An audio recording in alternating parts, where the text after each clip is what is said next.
All right, welcome back, everybody, to part 2 of the 3.4 day A instructional video. I want to start off with this part is optional, but this second problem, I want to work it just in a little bit different manner. So coming over here, what we said before, right, is that we can take the natural log of both sides, and that exponent is going to drop down in front, right? So doing that, I would end up with this expression and the natural log of 4. Now, coming over here, this is actually where we want to use some of our expanding and condensing properties, I think, or a different way to look at it, at least. We can distribute this natural log of 5 to both of these. So I would get essentially x times the natural log of 5 minus 2 times the natural log of 5.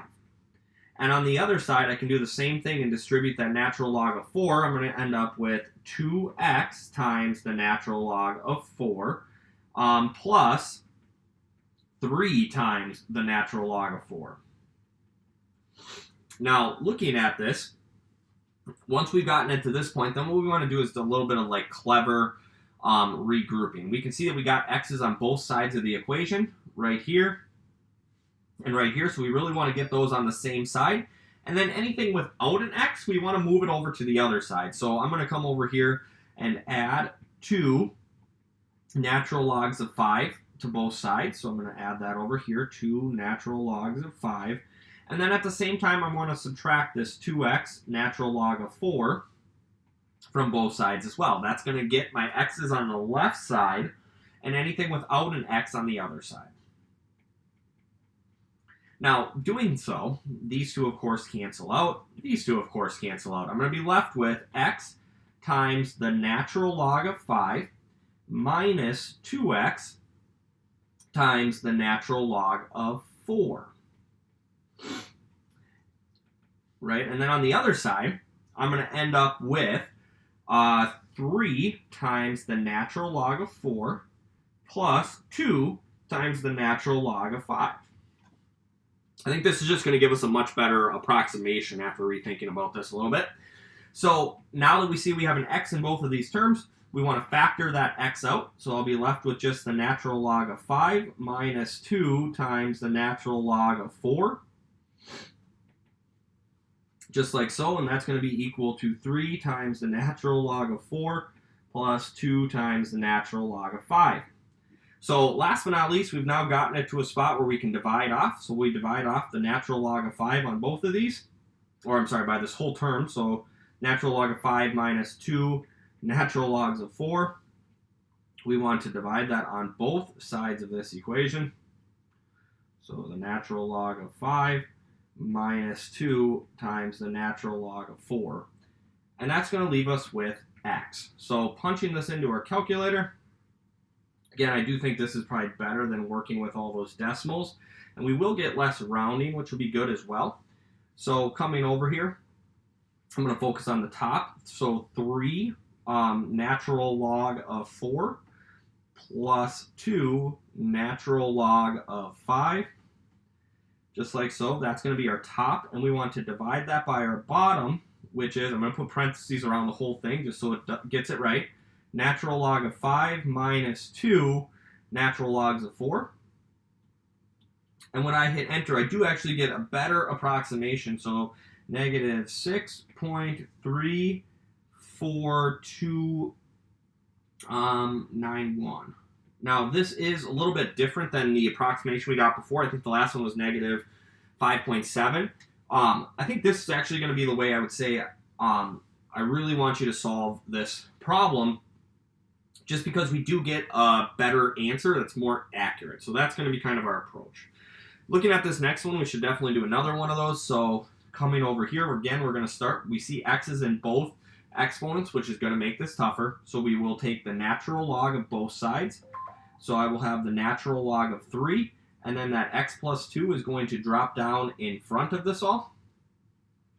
And then on the other side, I'm going to have 3x minus 1, the exponent drops down, times the natural log of 7. Okay, so once we get to this spot, again, we want to actually distribute out those natural logs. So I'm going to get x times the natural log of 3 plus 2 times the natural log of 3. And then for the other side, I'm going to get 3x times the natural log of 7 minus 1 times the natural log of 7. Now, coming over here and looking at this thing, notice how we have x's on both sides, so we want to regroup those. I'm going to pull them to the left, so I'm going to subtract this 3x times the natural log of 7 from both sides. And then in an attempt to make my process easier, I'm going to get rid of anything on the left side that doesn't have an x, so I'm going to move this 2 ln of 3 over to the other side using subtraction. These will cancel each other off, as will these, leaving me with just x times the natural log of 3 minus 3x times the natural log of 7. And then on the other side, I'm going to end up with a negative 1 natural log of 7 minus 2 natural logs of 3.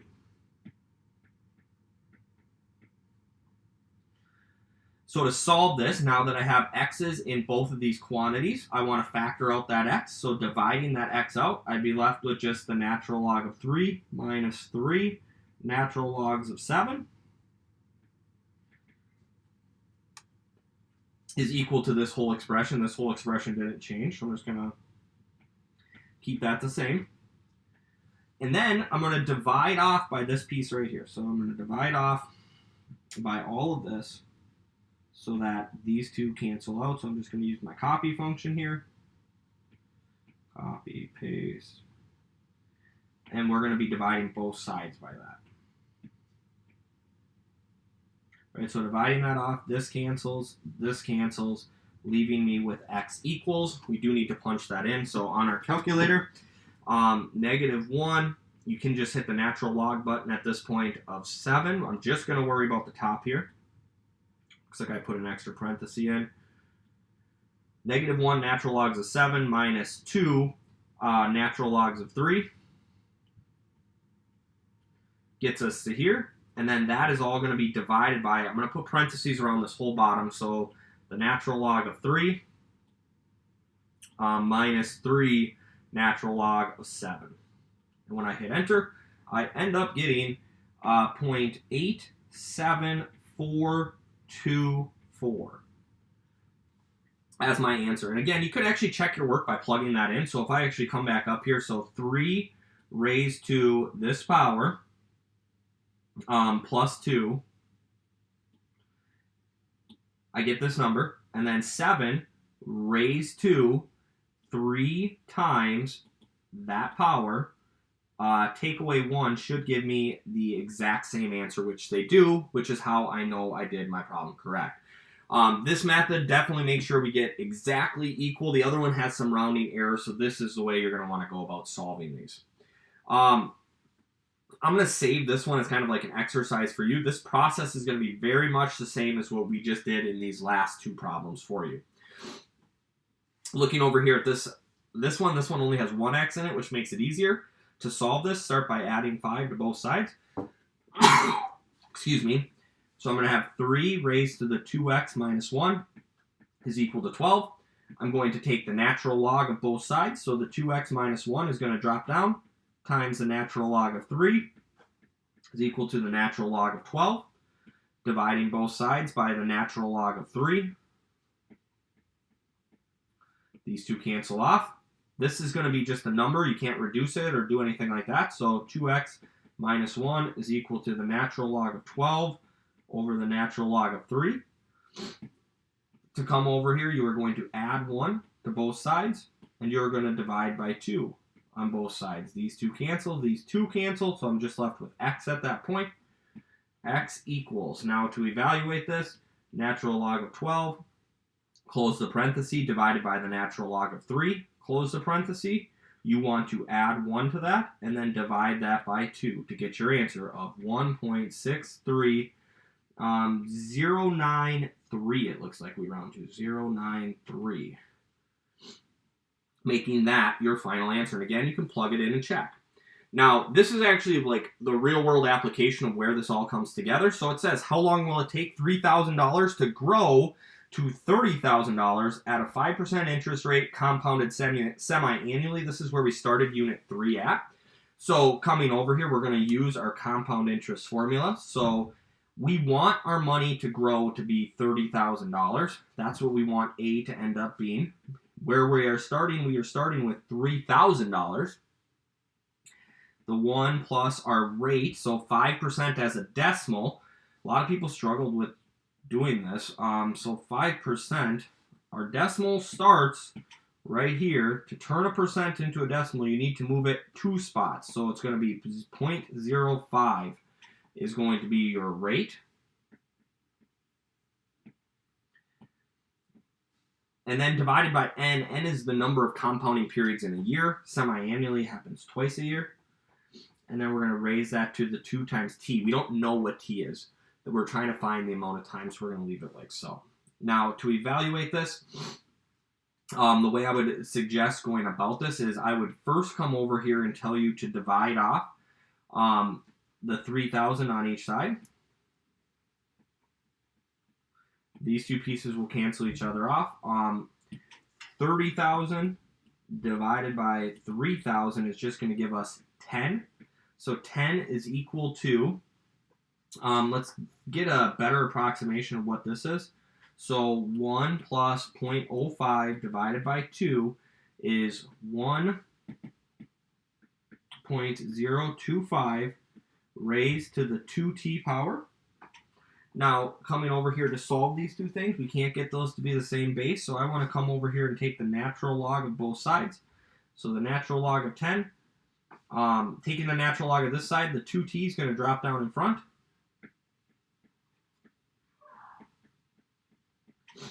Now to finish solving this, we want to get t alone, so we're going to divide by the natural log of 1.025. Natural log of 1.025. These two can cancel each other off. So I'm just going to be left with 2t, so I'm going to divide everything by 2 at the end of the day. So take this whole expression, divide by 2 to get these to cancel. So t is going to end up being equal to this expression solved. So let's be careful. Let's evaluate just that top fraction first. So the natural log of 10 divided by the natural log of 1.025. Get that number and divide that by 2. So how long will it take for your money to grow there? Approximately 46.62498 years. Probably could round that a little bit shorter, but you get the point. Last problem here that we're going to be looking at today says medical research indicated that the risk of having a car accident increases exponentially as your blood alcohol content increases. This is modeled by this expression where X is the BAC and R written as a percent of the risk of having a car accident. What is the BAC? That corresponds to having a blood alcohol content of 80% chance of having an accident. So here we go. So we're going to use that formula that they give us right now. R is going to be equal to 6e to the 12.77x. So the R represents the percent, so they're telling us that that's 80. So we're just going to write 80 right here is equal to 6e to the 12.77x. We are going to try to solve for x because that's our blood alcohol content. The way we're going to do this is we're going to first start by dividing off by 6 because that's hooked on by multiplication. 80 divided by 6 leaves us with 13.333 repeating is equal to e to the 12.77x. Now we are going to take the natural log of both sides. I'm actually just going to leave this as 80 over 6 so we can get the exact. Natural log. Now again, my exponent's going to drop down.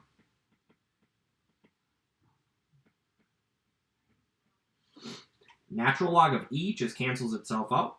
So then to finish this off, I just need to divide both sides by 12.77.